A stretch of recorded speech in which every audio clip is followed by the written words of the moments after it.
ने 75 वर्ष जी ली हो, मगर जीवन में होशपूर्ण जीवन के समय पल कितने थे?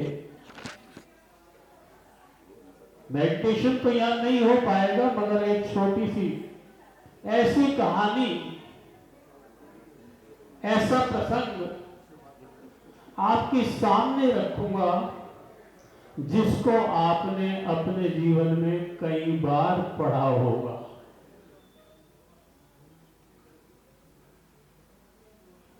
वीर विक्रमादित्य। आज तक किसी राजा के साथ वीर शब्द का प्रयोग नहीं हुआ।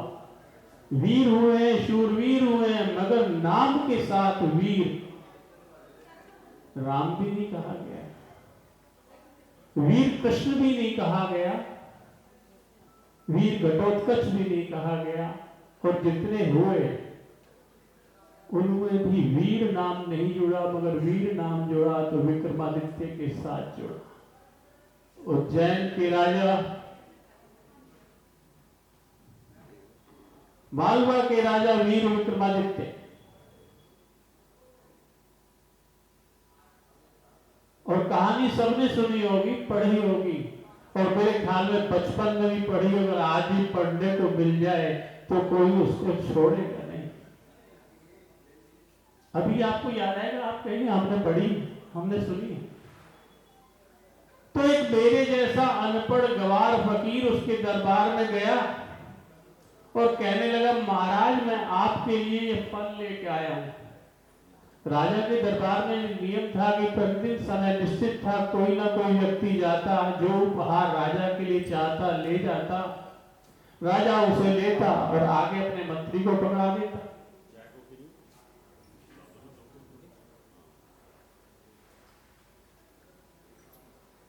तो एक मुझसे बहुत बहुत बहुत पहुंचे हुए तंत्रा गुरु, जैसे हम यहाँ कह सकते हैं धर्माचार्यों में धर्म गुरु डॉक्टर रावत जी बैठे हैं, देवज्ञ माइल वत्स जी विराजमान हैं, और मां राज राजेश्वरी ललिता के परम भक्त डॉक्टर राजेश ओझा जी यहाँ विराजमान हैं।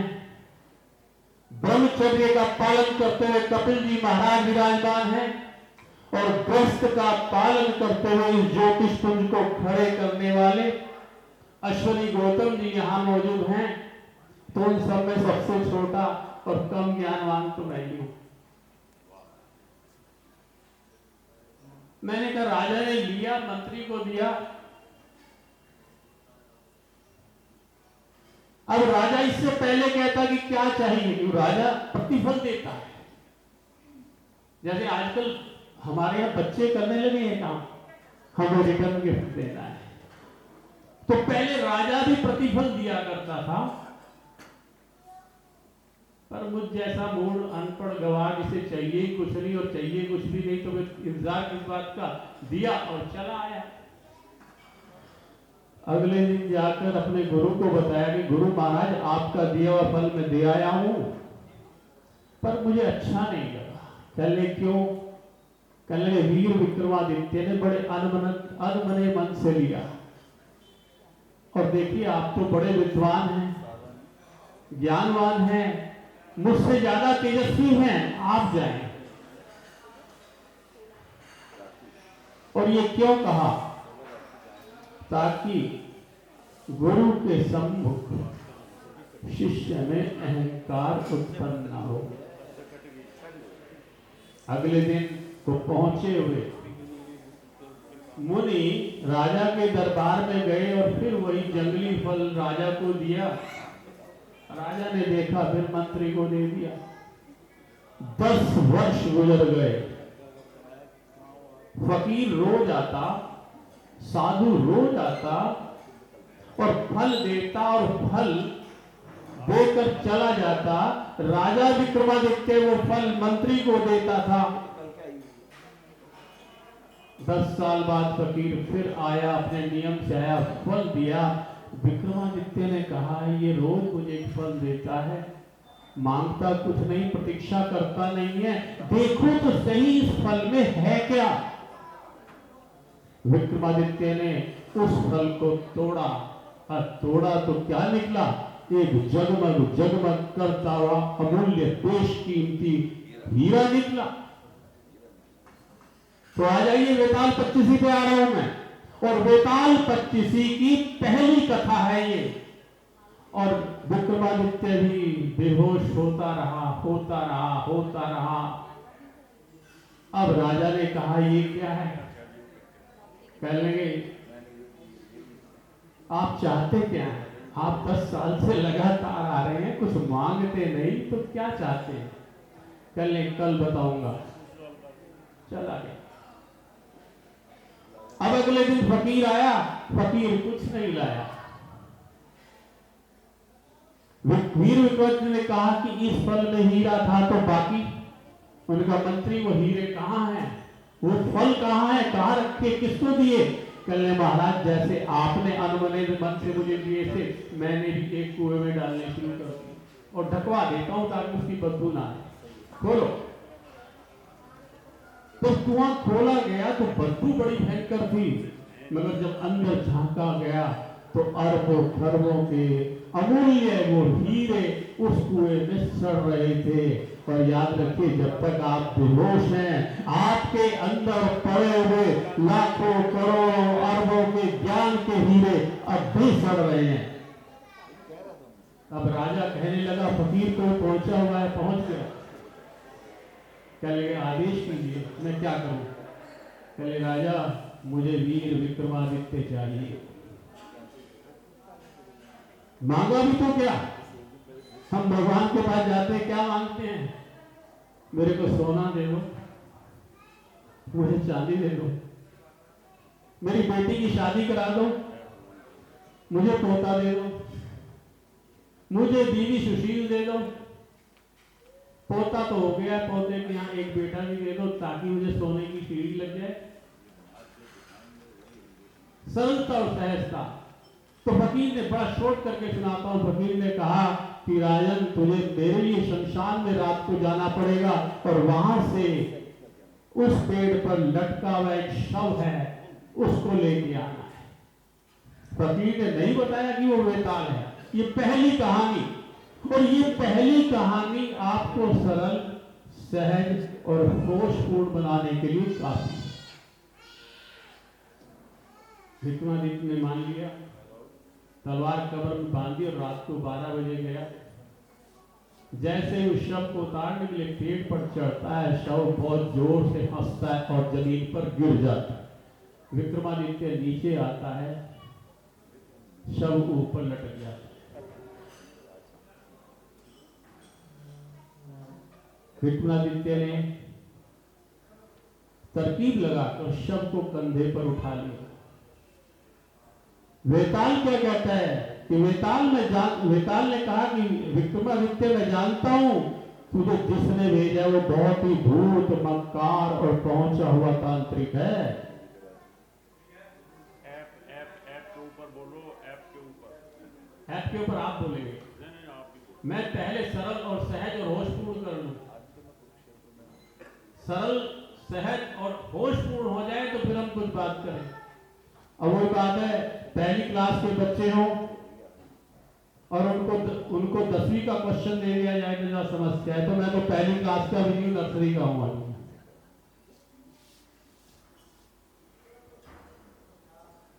तो पहली कहानी वेताल सुनाता है, कहता देख विक्रमादित्य, अगर तू रास्ते में बोला तो मैं वापस चला जाऊंगा,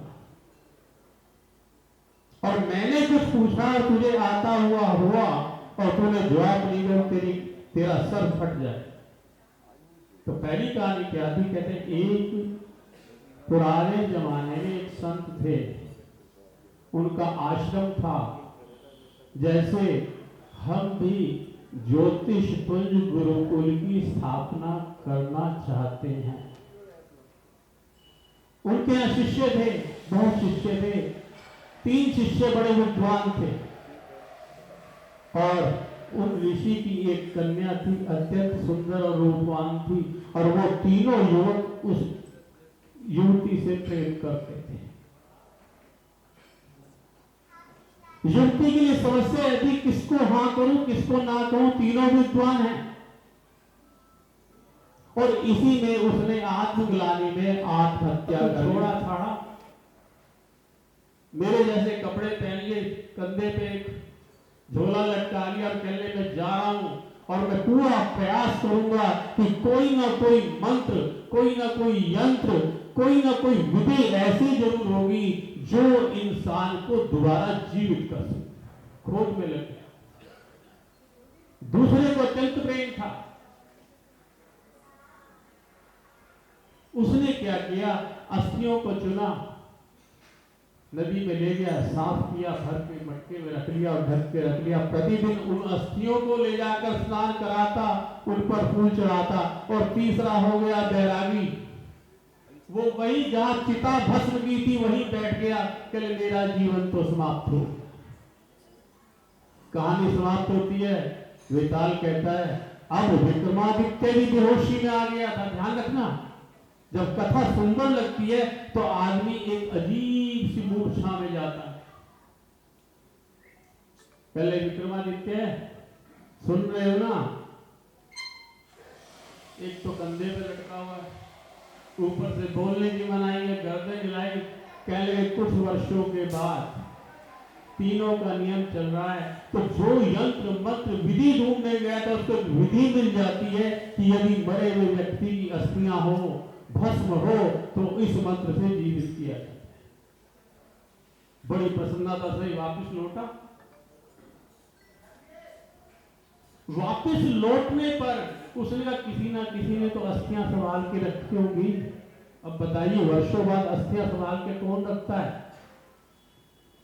वापस आया तो अस्थियां मिली। उसने विधि की और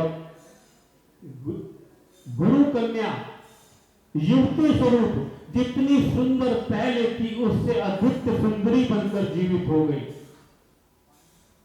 अब जो बैराग धारण किए बैठा था वो भी आ गया, ये मेरी है। जिसने जीवित किया वो भी आ गया, ये मेरी है। और जो रोज उसको अस्थियों को नहलाता, धुलाता, साफ करता, रखता था, उसके भी मन में थी।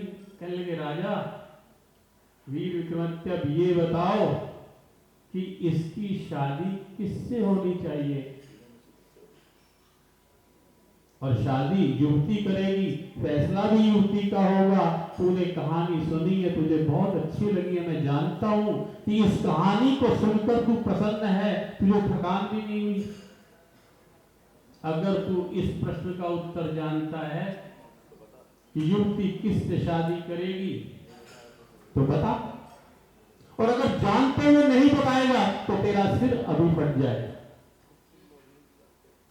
अब जब व्यक्ति बेहोशी में होता है ना तो डर सबसे पहले होता है, ध्यान रखना। विक्रमादित्य कहने लगा वो युवती किसको चुनेगी, जिसने उसकी अस्थियों को संभाल कर रखा, उसकी बात बाद में करेंगे। जिसने उसको जीवन दान दिया, दोबारा शरीर दिया, एक तो वो हुआ। एक जिसने उसकी अस्थियों को संभाल के रखा, एक वो हो गया। एक वो हो गया जो उसके वैराग्य शमशान में ही बैठा है। तो विक्रमादित्य कहता है युवती जो है वो शमशान में बैठे हुए वैरागी को वरण करेगी। बेताल ने कहा क्यों। कहने लगे जिसने उसके प्राण, उसका शरीर, उसका यौवन वापस लौटाया, ये कार्य तो पिता का है, वो पिता समान हो गया। और जिसने उसकी अस्थियों को संभाल के रखा, ये कार्य पुत्र का है, वो पुत्र समान हो गया। और इस प्रकार 25 कहानियां वेताल 25 की आती हैं। और 25वीं कहानी में जाकर वीर विक्रमादित्य होशपूर्ण हुआ और अपनी चलने की क्षमता को इतना बढ़ा दिया कि उसके प्रश्न पूछने से पहले वो अपने गुरु के पास पहुंच गया। तो गुरु तो हैं हमारे, हम कितना याद करते हैं। आज ये होश और सरल सहजता की तो बात इसलिए की कि आज हम ज्योतिष पुंज ऐप का अनावरण सामाजिक स्वरूप के सम्मुख लाने का दायित्व बड़े बड़े विद्वानों, देवज्ञों, विदुषियों के साथ करने जा रहे हैं और हम इसको आगे तभी ले जा सकते हैं जब हम सरल होंगे, सहज होंगे, होशपूर्ण होंगे और सबसे बड़ी बात ईमानदार होंगे। यहां से मैं चाहूंगा कि अश्वनी जी मंच पर आए और अपना संबोधन दें कि ज्योतिषपुंज ऐप का क्या प्रारूप है, कैसे ये काम करेगा और इसी के साथ ज्योतिषपुंज ऐप की पार्टनर रीना लालर जी को, अश्वनी गौतम जी को और समस्त परिवार को हार्दिक शुभकामनाएं देता हूं और भगवान से प्रार्थना करता हूं, सर्वे भवन्तु सुखिनः, सर्वे सन्तु निरामया, सर्वे भद्राणि पश्यन्तु, मा कश्चित् दुःखात् भवेत्।